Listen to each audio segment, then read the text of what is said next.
ആദ്യം തന്നെ ഒരു കാര്യം പറയാനുള്ളത് 18+ ആണ് ഈ സീരീസിന്റെ ഏജ് ലിമിറ്റ്. അത് എന്തുകൊണ്ടാന്ന് വെച്ച് കഴിഞ്ഞാൽ ഒരുപാട് ഗ്രാഫിക് സീൻസ് ആണ് ഈ സീരീസിലുള്ളത്. അതായത് സെക്സ് സീൻസ് ഉണ്ട്, വയലൻസ് ഉണ്ട്, അബ്യൂസ് ഉണ്ട്, അതേപോലെ ഡ്രഗ് അഡിക്ഷന്റെ സീൻസ് ഉണ്ട്. അങ്ങനെ ഒരുപാട് അഡൾട്ട് കണ്ടന്റ് ഉള്ള ഒരു സീരീസ് ആണിത്. അതുകൊണ്ട് തന്നെ ഞങ്ങൾക്ക് ആദ്യം പറയാനുള്ളത് ഇതാണ്: സീരീസ് പരമാവധി ഒറ്റയ്ക്കിരുന്ന് കാണാൻ ശ്രമിക്കൂ, അല്ലെങ്കിൽ നമ്മുടെ ഫ്രണ്ട്സിന്റെ കൂടെ. ലോക്ക്ഡൌൺ ഒക്കെ ആയിട്ട് എല്ലാവരും വീട്ടിൽ തന്നെ ആയിരിക്കുമെന്ന് വിചാരിക്കുന്നു. അപ്പോൾ ഒന്ന് നോക്കാനല്ല, എന്തായാലും ഒറ്റയ്ക്ക് തന്നെ ഇരുന്ന് സീരീസ് കാണുക. സാധാരണ നമ്മൾ പറയാറുള്ളത് പോലെ എവിടെയെങ്കിലും ഒരു വയലൻസോ അല്ലെങ്കിൽ സെക്സ് സീൻസോ അല്ല, ഓരോ 10-15 മിനിറ്റിലും ഓരോന്ന് വെച്ച് അങ്ങനെയാണ് ഈ സീരീസിലുള്ളത്.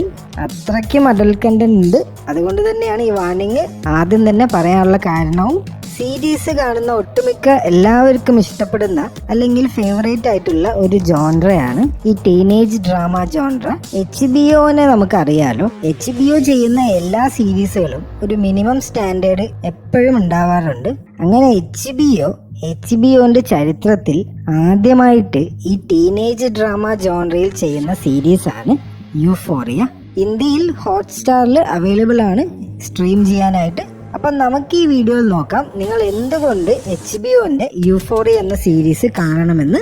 നമ്മൾ എല്ലാ വീഡിയോയിലും പറയാറുള്ളത് പോലെ ഈ സീരീസിനും ഒരുപാട് ഇൻട്രസ്റ്റിംഗ് ഫാക്റ്റ് ഉണ്ട്. ഈ സീരീസ് വേറെ ഒരു ഫോറിൻ സീരീസിന്റെ ഒരു അഡാപ്റ്റീവ് റീമേക്ക് പോലെയാണ്. അപ്പം അത് ഏതാണെന്ന് അറിയാനും ബാക്കിയുള്ള ഇൻട്രസ്റ്റിംഗ് ഫാക്റ്റ് അറിയാനും നമ്മുടെ വീഡിയോന്റെ അവസാനം വരുന്ന ട്രിവ്യ സെക്ഷന് വേണ്ടി കാത്തിരിക്കും. വീഡിയോ എല്ലാവരും അവസാനം വരെ കാണുമെന്ന് വിശ്വസിക്കുന്നു. ആദ്യം നമുക്ക് എന്തുകൊണ്ടാണ് നിങ്ങൾ ഈ സീരീസ് ഉറപ്പായിട്ടും കാണേണ്ടത് എന്നതിനെ കുറിച്ച് ഒന്ന് പെട്ടെന്ന് നോക്കാം. ഈ ടീനേജ് ഡ്രാമകൾ എന്ന് കേൾക്കുമ്പോൾ തന്നെ ആദ്യം നമ്മുടെ മനസ്സിലേക്ക് വരുന്നത് ഇപ്പൊ നെറ്റ്ഫ്ലിക്സിൽ ലേറ്റസ്റ്റ് ആയിട്ട് വളരെ ഹിറ്റ് ആയിട്ടുള്ള സെക്സ് എഡ്യൂക്കേഷൻ ആണ്. ഇപ്പൊ നമുക്ക് അതിന്റെ ഒരു എക്സാമ്പിൾ എടുക്കാം. സെക്സ് എഡ്യൂക്കേഷൻ എന്നുള്ളത് ഹ്യൂമർ അല്ലെങ്കിൽ ഒരു കോമഡി ബേസ് ചെയ്തിട്ടുള്ള ഒരു ഹൈസ്കൂൾ ഡ്രാമയാണ്. നമ്മൾ നേരത്തെ പറഞ്ഞു HBO ചെയ്യുമ്പോൾ എപ്പോഴും ഒരു സ്റ്റാൻഡേർഡ് ഉണ്ടാവും, അതൊരു വേറെ തന്നെ ഒരു എക്സ്പീരിയൻസ് ആയിരിക്കും എന്ന് നമ്മൾ നേരത്തെ പറഞ്ഞു. അപ്പൊ ഇങ്ങനെയാണ് യൂഫോറിയ വ്യത്യസ്തമാവുന്നത് ബാക്കി എല്ലാ ടീനേജ് ഡ്രാമ സീരീസുകളിൽ നിന്നും. അതായത് റിയാലിറ്റിയിൽ എന്താണ് സംഭവിക്കുന്നത്, അതായത് ഈ പ്രസന്റില് ഇപ്പൊ ടീനേജേഴ്സ് ആയിട്ടുള്ള അമേരിക്കയിലെ ഒരു കൂട്ടം ചെറുപ്പക്കാരുടെ അവര് കടന്നു പോകുന്ന മോഡേൺ ഡേ ഇഷ്യൂസ് അവരെങ്ങനെയായിരിക്കും ഫേസ് ചെയ്യുക, അതിന്റെ ഒരു റോ ആയിട്ടുള്ള ഒരു ഡെപ്പിക്ഷൻ ആണ് ഈ ഒരു സീരീസ്. എല്ലാം തന്നെ വളരെ ഓപ്പൺ ആയിട്ട് പച്ചയ്ക്ക് തന്നെ, അതായത് ഗ്രൗണ്ട് റിയാലിറ്റിയിൽ നിന്നുകൊണ്ടാണ് ഈ സീരീസ് കഥ പറയുന്നത്. അതുകൊണ്ട് തന്നെയാണ് ഈ സീരീസ് വ്യത്യസ്തമാവുന്നതും. ബാക്കി എല്ലാ സീരീസുകൾ എടുത്താലും ഒരു ഫാന്റസി ആയിരിക്കും ഈ ടീനേജ് ഡ്രാമയിൽ മെയിനായിട്ട് വരിക. പക്ഷെ ഇവിടെ ഫാന്റസിക്ക് ഇമ്പോർട്ടൻസ് വളരെ മിനിമൽ ആയിട്ടേ ഉള്ളൂ. ബാക്കിയെല്ലാം തന്നെ ഇവർ ഫേസ് ചെയ്യുന്ന ഇഷ്യൂസ് അത് അതേപോലെ തന്നെ നമുക്ക് കാണിച്ചു തരികയാണ് സീരീസ്. എല്ലാവർക്കും ഇനി എന്താണ് ബാക്കി വരാൻ പോകുന്നത് എന്നുള്ളതിന്റെ ഒരു ചെറിയ ഐഡിയ കിട്ടിയെന്ന് വിചാരിക്കുന്നു. ഇനി നമുക്ക് സീരീസിന്റെ പ്ലോട്ട് എന്താണെന്ന് നോക്കാം. യൂഫോറിയയുടെ പ്ലോട്ട് ഒന്ന് പെട്ടെന്ന് നോക്കാം. അമേരിക്കയിലാണ് സീരീസ് നടക്കുന്നത്. നമ്മൾ നേരത്തെ പറഞ്ഞു ഒരുപാട് ക്യാരക്ടേഴ്സ് ഉണ്ട് ഈ സീരീസിൽ. എന്നാലും മെയിൻ ക്യാരക്ടർ, അതായത് മെയിൻ ഫീമെയിൽ പ്രൊട്ടാഗനിസ്റ്റ് ആയിട്ട് വരുന്നത് സെൻഡയ അഭിനയിക്കുന്ന റൂ എന്ന ക്യാരക്ടറാണ്. സെൻഡയനെ നമുക്കറിയാം, സ്പൈഡർമാനിലൊക്കെ ഉള്ള ആക്ട്രസ് ആണ്. റൂ എന്ന ക്യാരക്ടറിലൂടെയാണ് ഈ സീരീസ് സഞ്ചരിക്കുന്നത്. റൂ ഒരു ഡ്രഗ് അഡിക്റ്റ് ആണ്. അങ്ങനെ ഒരു ഓവർഡോസ് ഇൻസിഡന്റ് ഉണ്ടായിട്ട് റൂ മരിക്കാറാവുന്നു. അങ്ങനെ ഹോസ്പിറ്റലൈസ് ഒക്കെ ചെയ്യുന്നു. എന്നിട്ട് റൂ രക്ഷപ്പെടുന്നു. അതിനുശേഷം റീഹാബിലിറ്റേഷൻ സെന്ററിലും പോകുന്നു. അങ്ങനെ നമ്മുടെ മെയിൻ ക്യാരക്ടർ റൂ റീഹാബിലിറ്റേഷൻ സെന്ററിൽ നിന്ന് നേരെ സ്കൂളിലേക്ക് വരുമ്പോഴാണ് സീരീസ് സ്റ്റാർട്ട് ചെയ്യുന്നത്. അതേ സമയത്താണ് റൂവിന്റെ ഈ സെയിം സ്കൂളിലേക്ക് ജൂൾസ് എന്നൊരു പെൺകുട്ടിയും പുതിയതായിട്ട് സ്കൂളിലേക്ക് വരുന്നത്. അങ്ങനെ ഇവർ തമ്മിൽ ഒരു പാർട്ടിയിൽ വെച്ച് കണ്ടുമുട്ടുന്നു. രണ്ടുപേരും ബെസ്റ്റ് ഫ്രണ്ട്സ് ആവുന്നു. ആ ഒരു ബന്ധം പിന്നീട് വളർന്ന് ബെസ്റ്റ് ഫ്രണ്ട്സിൽ നിന്നും ഒരു റിലേഷൻഷിപ്പിലേക്ക് എത്തുന്നു. പക്ഷെ വളരെ ഈസി ആയിട്ടുള്ള ഒരു റിലേഷൻഷിപ്പ് ഒന്നും ആയിരുന്നില്ല അത്. ഒരുപാട് ഇന്റൻസ് ആയിട്ടുള്ള ഇമോഷൻസും അതേപോലെ തന്നെ ഡ്രാമകളും സംഭവിക്കുന്നുണ്ട് ഈ രണ്ടുപേരുടെയും ജീവിതങ്ങളിൽ. ഇത് കൂടാതെയാണ് ഈ സ്കൂളിലുള്ള ബാക്കിയുള്ള റൂവിന്റെ ഫ്രണ്ട്സ്. അങ്ങനെ അവർ തമ്മിലുള്ള ചില റിലേഷൻഷിപ്സും അവരുടെ ചില ആൾക്കാരുടെ സെക്ഷൽ പ്രോബ്ലംസും വേറെ ചില ആൾക്കാരുടെ വയലൻസ് നിറഞ്ഞ ചില സ്വഭാവങ്ങളും അങ്ങനെ എല്ലാമായിട്ട് ഒരു സംഭവ ബഹുലമായ ഒരു ഇന്റൻസ് ആയിട്ടുള്ള ഒരു ഡ്രാമ തന്നെയാണ് പിന്നീട് സ്റ്റോറി മുന്നോട്ട് പോകുമ്പോൾ നമുക്ക് കാണാൻ സാധിക്കുന്നത്.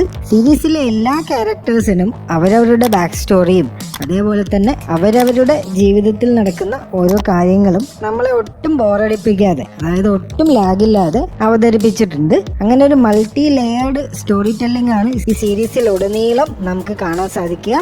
മെയിൻ സ്റ്റോറി ലൈനാണ് നമ്മളിപ്പോ റൂന്റെ ഈ കേസ് പറഞ്ഞത്. ഇനി ബാക്കിയുള്ള സ്റ്റോറിയിലേക്കൊക്കെ കടന്ന് നിങ്ങൾക്ക് ഈ സീരീസ് നമ്മൾ സ്പോയിൽ ചെയ്യുന്നില്ല, ബാക്കി നിങ്ങൾ കണ്ടു തന്നെ മനസ്സിലാക്കൂ. ഇനി നമുക്ക് സീരീസിന്റെ പോസിറ്റീവ്സ് എന്തൊക്കെയാണെന്ന് നോക്കാം. ഒരുപാട് പോസിറ്റീവ്സ് ഉണ്ട്, അതെല്ലാം പറയണമെങ്കിൽ വേറൊരു വീഡിയോ ആയിട്ട് ചെയ്യേണ്ടി വരും. സീരീസ് കണ്ടു കഴിഞ്ഞപ്പോൾ നമ്മുടെ മനസ്സിലുള്ള ചില കാര്യങ്ങൾ മാത്രമാണ് ഇവിടെ പറയുന്നത്. ആദ്യം തന്നെ പറയാനുള്ളത് ഒട്ടും ലാഗില്ല എന്നതാണ്. 8 എപ്പിസോഡുകളാണ് ഉള്ളത്. ഏകദേശം 1 മണിക്കൂർ റൺ ടൈമുള്ള ഒരു 8 എപ്പിസോഡുകൾ. അങ്ങനെ ഈ 8 മണിക്കൂറിൽ ഒരു സ്ഥലത്ത് പോലും നമ്മളെ ഒന്ന് ബോറടിപ്പിക്കുന്നില്ല. അതിപ്പോ ഒരു ക്യാരക്ടറിന്റെ ഫ്ലാഷ് ബാക്ക് ആയിക്കോട്ടെ, ബാക്ക് സ്റ്റോറി ആയിക്കോട്ടെ, എന്ത് കാണിക്കുകയാണെങ്കിലും ഫങ്കിയും അതേപോലെ ഒരു എനർജറ്റിക് ഒരു ഫിലിം മേക്കിങ്ങിലൂടെയാണ് നമുക്ക് കാണിക്കുന്നത്. അതുകൊണ്ട് തന്നെ ഒരു സ്ഥലത്ത് പോലും ഒരു ലാഗ് അടിപ്പിക്കുന്നില്ല. അത് തന്നെയാണ് ആദ്യത്തെ പോസിറ്റീവ്. രണ്ടാമത്തെ പോസിറ്റീവ് ഇതിന്റെ മ്യൂസിക് ആണ്. ബാക്ക്ഗ്രൗണ്ട് സ്കോറും അതേപോലെ മ്യൂസിക്കും ഒരു രക്ഷയില്ല എന്ന് തന്നെ പറയേണ്ടി വരും. കാരണം സൗണ്ട് ട്രാക്ക് ഒക്കെ മിക്സ് ചെയ്തിരിക്കുന്നത് ആ ഒരു മൂഡിനനുസരിച്ചുള്ള റാപ്പ് സോങ്സ് തന്നെയാണ്. ഇത് പുതിയൊരു ജനറേഷന്റെ അവരുടെ കഥ പറയുന്നത് കൊണ്ട് തന്നെ അങ്ങനെയുള്ള മോഡേൺ ഈ മമ്പിൾ റാപ്പ് പോലുള്ള സോങ്സ് ആണ് യൂസ് ചെയ്തിരിക്കുന്നത്. എന്നിരുന്നാലും അത് ഈ സീരീസിന്റെ ഓരോ മൂഡ് സെറ്റ് ചെയ്യാൻ വളരെയധികം സഹായിച്ചിട്ടുണ്ട്. മൂന്നാമത് ആക്ടേഴ്സ് ആണ്. ഓരോ ചെറിയ ക്യാരക്ടേഴ്സും, അതായത് ആ സ്കൂളിലുള്ള ഒരുപാട് ആൾക്കാരുണ്ട്, അതിൽ എല്ലാവരും തന്നെ പെർഫെക്റ്റ് കാസ്റ്റിംഗ് എന്നതിന് ഒരു എക്സാമ്പിൾ ആണിത്.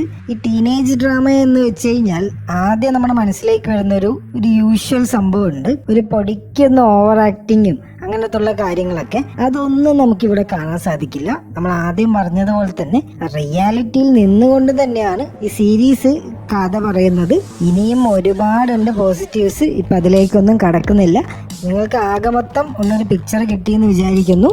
ഇനി നമുക്ക് ഈ സീരീസിൽ എന്തെങ്കിലും നെഗറ്റീവ് ആയിട്ടുണ്ടോ എന്ന് നോക്കാം. സോറി, നമ്മുടെ സീരീസ് റെക്കമെൻഡേഷനുകളിൽ സാധാരണ നെഗറ്റീവ്സ് ഒന്നും കാണാറില്ല. അത് തന്നെയാണ് ഇവിടെ ഉള്ളത്. ഒരു നെഗറ്റീവും ഞങ്ങൾക്ക് കണ്ടുപിടിക്കാൻ സാധിച്ചിട്ടില്ല. നിങ്ങൾക്ക് എന്തെങ്കിലും കണ്ടുപിടിക്കാൻ സാധിച്ചിട്ടുണ്ടെങ്കിൽ അത് താഴെ കമന്റ് ചെയ്യൂ, നമുക്ക് നോക്കാം അതെന്താന്ന് വെച്ച് കഴിഞ്ഞാൽ. ഇനി നമുക്ക് സീരീസിന്റെ ടാർഗറ്റ് ഓഡിയൻസ് ആരാന്ന് നോക്കാം. ആരാണ് ഈ സീരീസ് എന്തായാലും കണ്ടിരിക്കേണ്ടത്? വളരെ ഇന്റൻസ് ആയിട്ടുള്ള ഡ്രാമകൾ ഇഷ്ടപ്പെടുന്ന, അതേപോലെ തന്നെ അഡൽട്ട് കണ്ടന്റ് ഉള്ള സീരീസുകൾ ഇഷ്ടപ്പെടുന്ന ആർക്കും തന്നെ ഈ സീരീസ് കാണാം.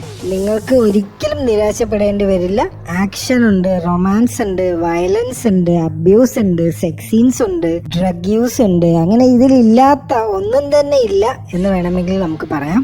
എന്താണോ ഒരു യങ് ആയിട്ടുള്ള ഒരു ഓഡിയൻസിന് ആവശ്യമുള്ളത് അത് എല്ലാം തന്നെ അതിന്റെ കറക്റ്റ് പ്രപ്പോർഷനിൽ തന്നെ ഈ സീരീസിൽ ഉൾപ്പെടുത്തിയിട്ടുണ്ട്.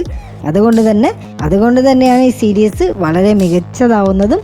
മല്ലു ഫ്ലിക്സിന്റെ ഇംപ്രഷൻ എന്താണെന്ന് നോക്കാം. അതായത് മോഡേൺ ഡേയിൽ നടക്കുന്ന ഒരു teenage drama, modern issues needed modern solutions. അത് തന്നെയാണ് സീരീസ് മുന്നോട്ട് വയ്ക്കുന്ന ആശയവും. പുതിയ കാലത്ത് ഈ ചെറുപ്പക്കാരെ അനുഭവിക്കുന്ന ഓരോ പ്രശ്നങ്ങളും അത് അവരെങ്ങനെയൊക്കെയാണ് സോൾവ് ചെയ്യാൻ ശ്രമിക്കുന്നത് എന്നും, അങ്ങനെ ചെയ്യുമ്പോൾ അവർക്കുണ്ടാവുന്ന മാനസികവും ശാരീരികവുമായിട്ടുള്ള പ്രശ്നങ്ങളും എല്ലാം തന്നെയാണ് സീരീസ് നമുക്ക് കാണിച്ചു തരുന്നത്. നിങ്ങൾ എന്തായാലും സീരീസ് കാണണം. ഒരിക്കലും ഇഷ്ടപ്പെടാതെ ഇരിക്കാൻ നിങ്ങൾക്ക് സാധിക്കില്ല. വെറും 8 എപ്പിസോഡുകൾ മാത്രമേ ഉള്ളൂ. ഒന്ന് മനസ്സ് വെച്ചാൽ ഒരു ദിവസം കൊണ്ട് തന്നെ നിങ്ങൾക്ക് ഒറ്റ ഇരിപ്പിന് കണ്ടു തീർക്കാൻ പറ്റും. ഇനി നമ്മൾ ആദ്യം മെൻഷൻ ചെയ്ത ഇൻട്രസ്റ്റിംഗ് ഫാക്ട് എന്താണെന്ന് നോക്കാം. ഒരുപാട് ഇൻട്രസ്റ്റിംഗ് ഫാക്ട് ഉണ്ട്. അതിൽ ആദ്യം നമുക്ക് പറയാനുള്ളത്, ഇത് ഒരു അഡാപ്റ്റീവ് റീമേക്ക് പോലെയാണ് ഈ സീരീസ് ഉള്ളത്. 2012 ഇസ്രായേലിൽ ഇറങ്ങിയ ഇതേ പേരുള്ള, അതായത് യൂഫോറിയ എന്ന പേരുള്ള ഒരു മിനി സീരീസ് ആയിരുന്നു ഈ ഒരു അമേരിക്കൻ വേർഷന്റെ അഡാപ്റ്റേഷൻ ആയിട്ടുള്ളത്. പക്ഷെ ഇതിന്റെ ഒരു വലിയൊരു സക്സസ് കാരണം ഇത് ഒരു മിനി സീരീസ് ആയിട്ട് ഒതുങ്ങുന്നില്ല. സെക്കൻഡ് സീസൺ ഓൾറെഡി അനൗൺസ് ചെയ്തിട്ടുണ്ട്. റിലീസ് ഡേറ്റ് അനൗൺസ് ചെയ്തിട്ടില്ല. അടുത്ത വർഷം എന്തായാലും ഉണ്ടാവും സെക്കൻഡ് സീസൺ. ഇനി വേറെ കുറച്ച് ഇൻട്രസ്റ്റിംഗ് ആയിട്ടുള്ള കാര്യങ്ങൾ എന്താന്ന് വെച്ച് കഴിഞ്ഞാൽ, റാപ്പർ ഡ്രേക്ക് ആണ് ഈ സീരീസിന്റെ എക്സിക്യൂട്ടീവ് പ്രൊഡ്യൂസർ ആയിട്ട് വരുന്നത്. അതേപോലെ ഈ സീരീസിന്റെ മെയിൻ ക്യാരക്ടറായ റൂന്റെ ഈ ഡ്രഗ് അഡിക്ഷൻ സീൻസ് ഒക്കെ ഈ ഷോന്റെ ക്രിയേറ്ററായ സാം ലിവിങ്സന്റെ സ്വന്തം അനുഭവത്തിൽ നിന്ന് ഇൻസ്പയർ ആയിട്ടുള്ള കാര്യങ്ങളാണ്. അദ്ദേഹവും ഈ ടീനേജിന്റെ പ്രായത്തിൽ ഇങ്ങനത്തെ ഡ്രഗ് അഡിക്ഷന് വിധേയമായിരുന്നു. അപ്പോൾ ഇതിലെ പല സീൻസും അദ്ദേഹത്തിന്റെ സ്വന്തം അനുഭവത്തിൽ നിന്നുള്ളതാണ്. ഇനിയുള്ളത് സെൻഡേയനെ കുറിച്ചാണ്. സെൻഡേയ്ക്ക് ബെസ്റ്റ് ആക്ട്രസിന് എമ്മി നോമിനേഷൻ ലഭിച്ചിട്ടുണ്ട്. ഈ വർഷത്തെ സെപ്റ്റംബർ 20 എമ്മി അവാർഡ്സ്. നിങ്ങൾ ഈ സീരീസ് കാണുമ്പോൾ അറിയും എത്രത്തോളമാണ് സെൻഡേയന്റെ ആക്ടിങ് സ്കിൽസ് എന്നുള്ളത്. ഞങ്ങൾക്ക് തോന്നുന്നു സെൻഡേയ്ക്ക് തന്നെ ആയിരിക്കണം ബെസ്റ്റ് ആക്ട്രസ് എമ്മി അവാർഡ്സ് കിട്ടാനുള്ള എല്ലാ ചാൻസസും നമ്മളിവിടെ കാണുന്നുണ്ട്. നോക്കാം നമുക്ക് എന്ത് സംഭവിക്കുമെന്ന്. അപ്പോൾ ആ ഒരു ഇൻട്രസ്റ്റിംഗ് ഫാക്ട്സിന്റെ സെക്ഷനോട് കൂടി നമ്മുടെ ഈ വീഡിയോ ഇവിടെ അവസാനിക്കുകയാണ്. നിങ്ങൾക്ക് എന്താണ് ചെയ്യേണ്ടതെന്ന് അറിയാലോ. സീരീസ് കണ്ടു കഴിഞ്ഞാൽ നിങ്ങളുടെ അഭിപ്രായം ഉറപ്പായിട്ടും ഞങ്ങളോട് ഷെയർ ചെയ്യണം. അപ്പോൾ ഇനി അടുത്തൊരു നല്ലൊരു വീഡിയോയിൽ കാണാം. ബൈ.